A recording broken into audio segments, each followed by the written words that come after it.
carbs off over there. Exhaust is unbolted, but it won't budge.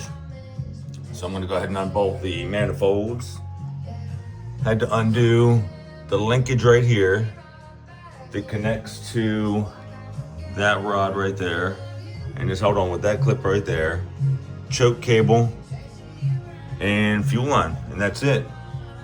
Once these are off, I'm gonna look into if I'll have clearance with this heat shield, but I don't know if I will.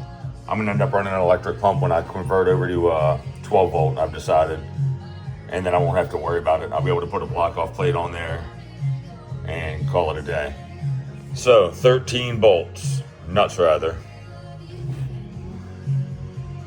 1, 2, 3, 4, 5, 6, 7, 8, 9, 10, 11, 12, 13. Make sure you get them all. I've read so many horror stories about people breaking manifolds, which I don't care about the exhaust manifold, but I don't want to spend a ton of time messing with something. So make sure you get all 13. All right, here we go. Guess I lost audio here, but pretty much I'm just talking about the stainless exhaust and the manifold, and I don't know what else. Let me see. The studs, and yeah, that's it.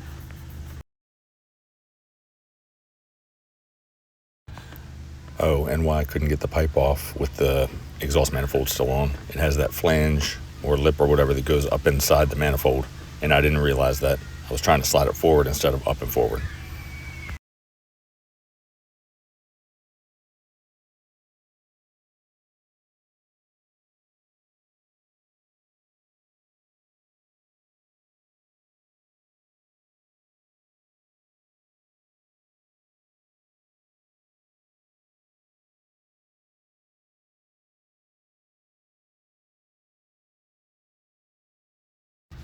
No, I was just talking about the manifold bolt locations and all that.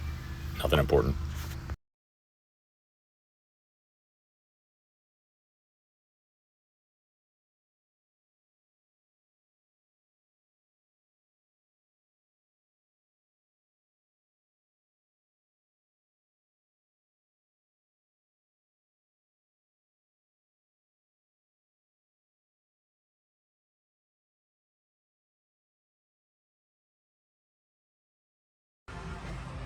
Also, before I forget, my prediction was correct. The heat riser is stuck open. So it was cooking the bottom of my carburetor. There's no phenolic spacer, of course, because why would there be? The Chevy's the only car I've ever owned. Both Chevys are the only cars I've ever owned that came with them. I have this one, but I think it's for a different, let's see. Let me see if I can't make this work. I'd have to get longer studs, obviously. Oh, it does have a little one. No, it's the gasket. So let me see if I can't make this work. That'd be amazing. Nothing there, nothing there, nothing there. So there's definitely 100% space is there for the carb to breathe for whatever ports are on the bottom. I haven't looked at the bottom of it yet. But I could cut that into this. Let me see if this will work. That'd be amazing. And I don't think I'd need a gasket with this either. No, it'll never work. Yeah, it's definitely tight. This is a 235. But anyway, doesn't matter anymore because it's not gonna have exhaust heat going to it. So now I got this thing wedged on here. Let me get that off and get back to work. All right, so here's where we're at right now. I had to trim this heat shield. I don't know if I'm gonna be able to show it on the video. You can see, kind of see the corner right there. Let me see. So I can come around this way. Get it on here. There we go. To clear that pipe right there, that goes directly into the fuel pump, which is not good. Got all these on. These brass washer spacers right here, this wasn't over far enough, so it wasn't making contact with that to hold it.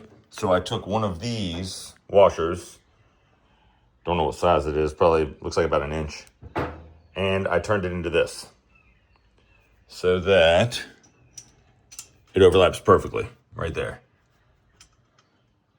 So that's what I had to do for that. And that's it. Everything else has been smooth. So when I'm done with these, I'm gonna have the carb on and all that. I'm going to take, where's my pipes at? I got pipes somewhere. Where are my pipes? There's one, I have another one. I'm gonna take those to the shop and have them flare the ends.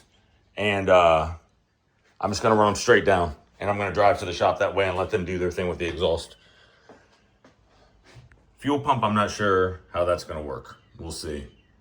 It's gonna cook that gas for sure, but we'll see how it is.